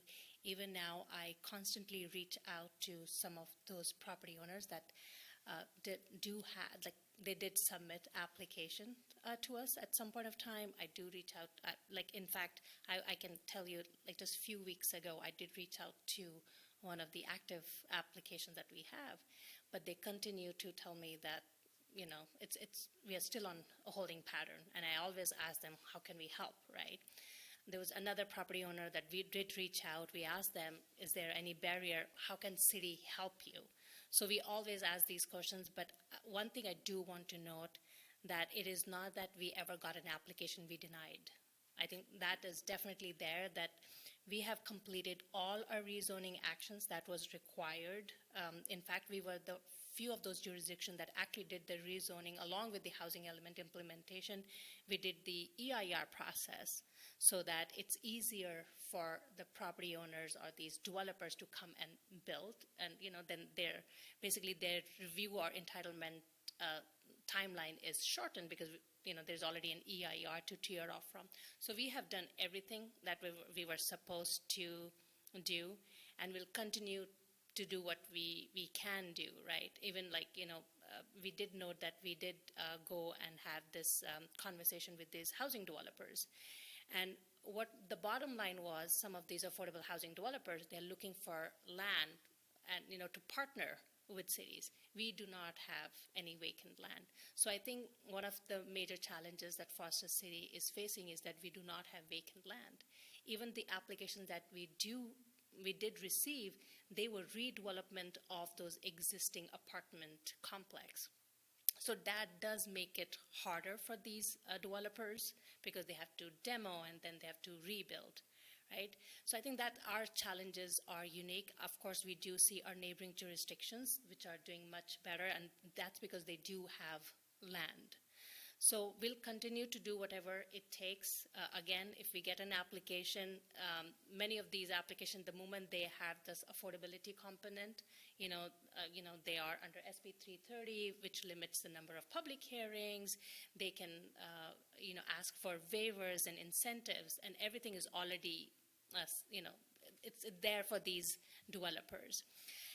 In terms of, what will happen if we don't meet our RHNA, that is the reason that we are looking into this mid-cycle review.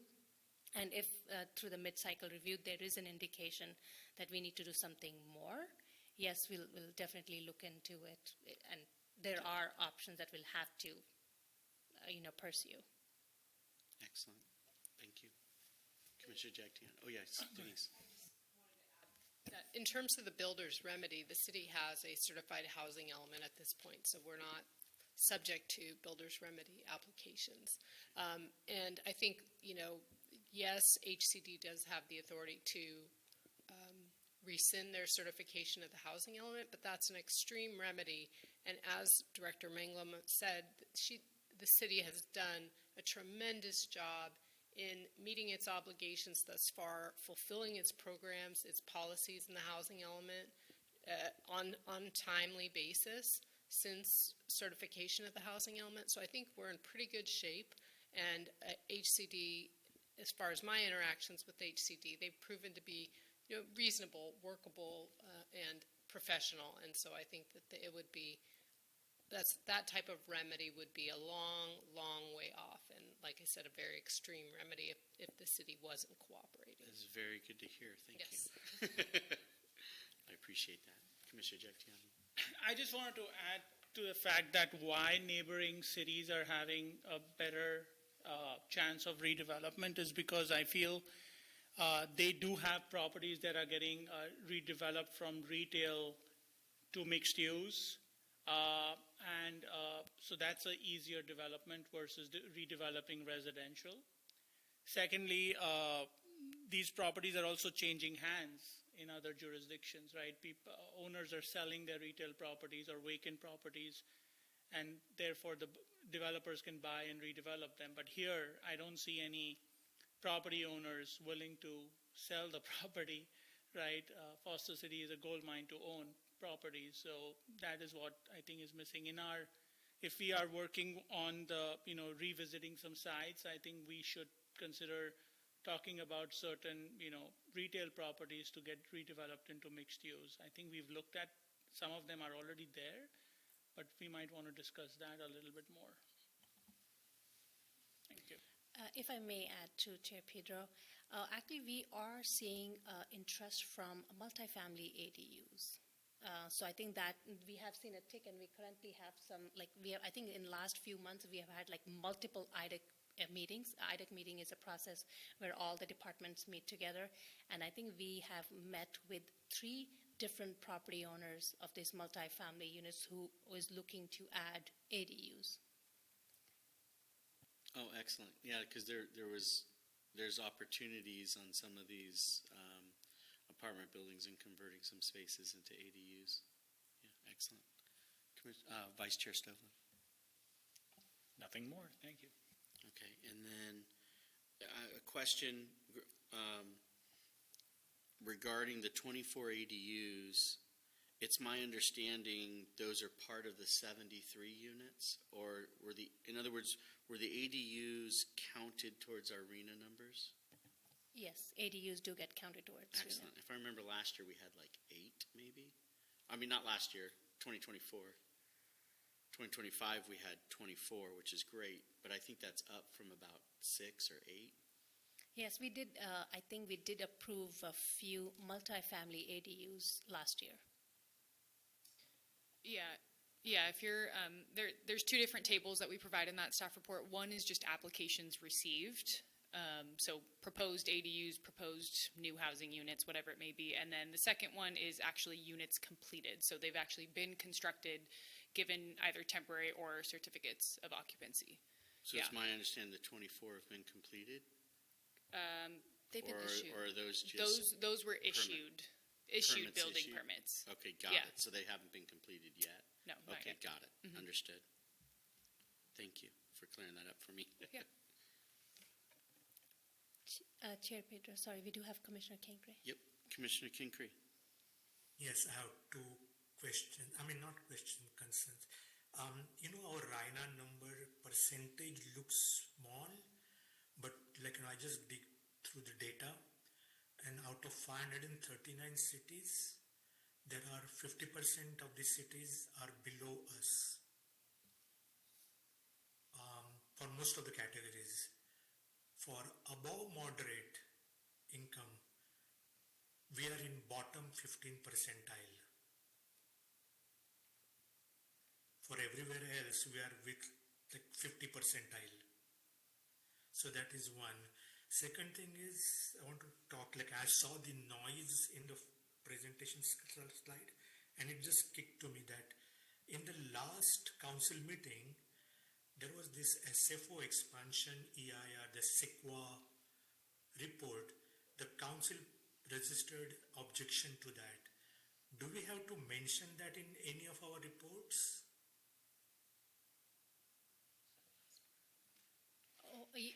So I think I'll have to review if any of the tasks included in the noise element basically are, the objection letter from the city, if it falls under any of the tasks listed in the noise element. And because the objection letter was in 2026, and this APR is for 2025, so I don't think so. That's the reason it made to any of those implementation programs. Okay, thank you.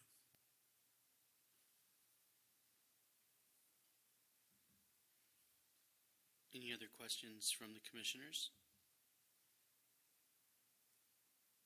Okay, I'll open it up for public comment. Are there any speaker slips? We do not. All right. Rob, are there any raised hands on Zoom? There is a raised hand. That is Yiming. Hi, Commission, can you hear me? Yes.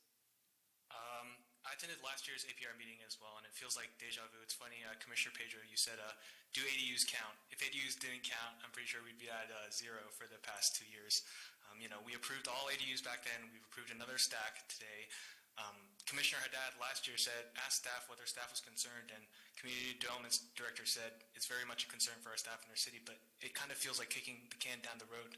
And I do want to remind the Commission that any low-income units that we don't build will carry over to our next cycle. So I do get how everyone gets this importance. To Commissioner Kinkre's data, last year we were actually highlighted in a Chronicle article as being the 3rd worst city in the Bay Area in terms of RENA progress, behind only Moraga and Brisbane. I don't think our city will win any awards this year either.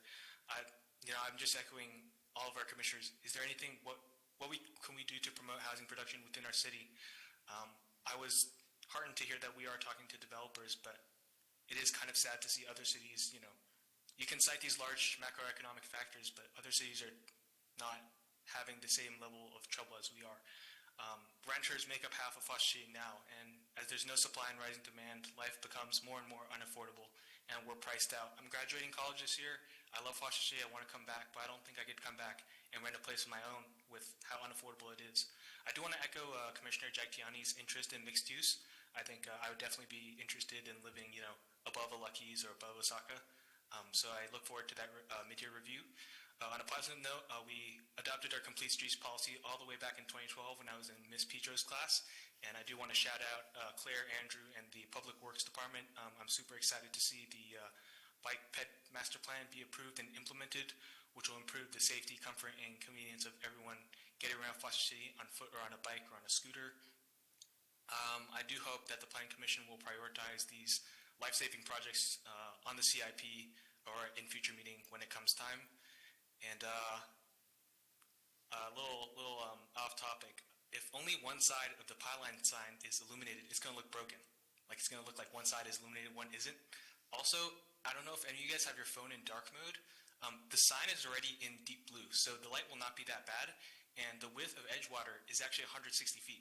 So the sign is 160 feet from the nearest closest residential window, so I don't think it'll be that bad of a light impact. I feel the city attorney giving me the stink eye right now, so for going off topic. So thank you. Yeah. Excellent. Thank you for the comments. Appreciate it very much. Okay, any other raised hands on Zoom, Rob? No, there are no more raised hands. All right, Commissioner Kincree, could you please confirm that there's no one there to provide public comment? Nobody in the room. Okay, seeing none, I will close public comment. Are there any further questions or comments from the commissioners regarding this topic? I don't see any. Okay. Well, once again, staff, great job. I really appreciate it. And I love the annual reviews because it does show how much that you've accomplished in such a short period of time. So I just really appreciate all your heavy lifting and hard work. And then, do I have a motion to approve the attached resolution? And just a reminder, the resolution that's attached will be amended to add the approval of the housing element APR in the resolved language. Mm-hmm. It's in the recommended action in the staff report, but it's just wasn't in the resolution itself. So Excellent. Thank you for clearing that up. Thank you. Do I have a motion? I'll make a motion to favorably vote for the resolution of the Planning Commission of the City of Foster City recommending City Council acceptance of the General Plan Annual Progress Report APR and Housing Element APR for 2025 and find the report exempt from the California Environmental Quality Act CEQA pursuant to CEQA Guidelines Section 15061B3, adding what the city attorney just mentioned. Excellent. Do I have a second? Second. Okay. All right. So now that we've had a motion and a second, let's do a roll call vote, please. Commissioner Haddad, absent. Commissioner Jagtiani, Yes. Commissioner Kincree, Yes. Vice Chair Stovall, Yes? Chair Petro. Yes. Okay, old business, none. New business, none. Community Development Department Director report. Sophia, may we have the report, please? So just reiterating what I said before, that city is embarking on this real estate economic analysis. We already have onboarded correspondent companies, and there will be focus group, which will be comprising of our planning commissioners. So you will be asked a few questions by our consultant, and the report is slated to be completed this year, like in, I think, 6, 7, 8 months period of time. That will also help us with one of our housing element implementation, which talks about assessing our, commercial and neighborhood shopping centers.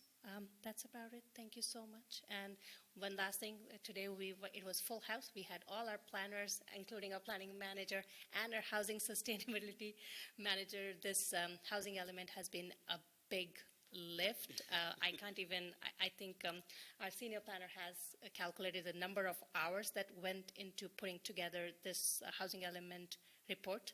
108 programs, within 108 programs, 4 different line items. So 500 line items to report on, and then another 7 elements where we go line by line item for each program. So this has been a big lift. by the planners. So I really want to thank our planning manager, our housing and sustainability manager, senior planner Helen, and Amira for their efforts. So thank you. Yeah, great job, for sure. That's a wonderful report. Thank you. Okay. All right. Any other statements or requests from the commissioners? Commissioner Jagtiani. Just wanted to thank the staff for the hard work, great achievement, and continue the good work. When is our next meeting? Do we have that yet or no?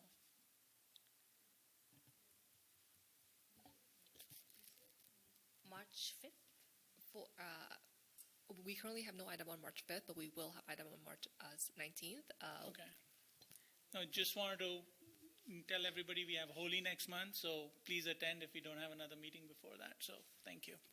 Sorry, our Assistant City Attorney did note that we do have a joint Planning Commission and City Council meeting that will discuss new state laws pertaining to land use and planning. Thank you. Yeah. Excellent. Commissioner Kincree. I don't have anything to report. I just want to thank staff for the report and for answering question. I submitted the question as late as last night, so thank you very much for the quick turnaround. Vice Chair Stovlin. Just to reiterate everybody's thanks to staff. Thank you guys so much. Yeah, I always appreciate the staff being there to help answer questions, and I really appreciate the outreach and all the work that you do. And it makes our job so much easier having just such qualified people in those positions. So thank you so much. And if there are no other comments, then the meeting is adjourned.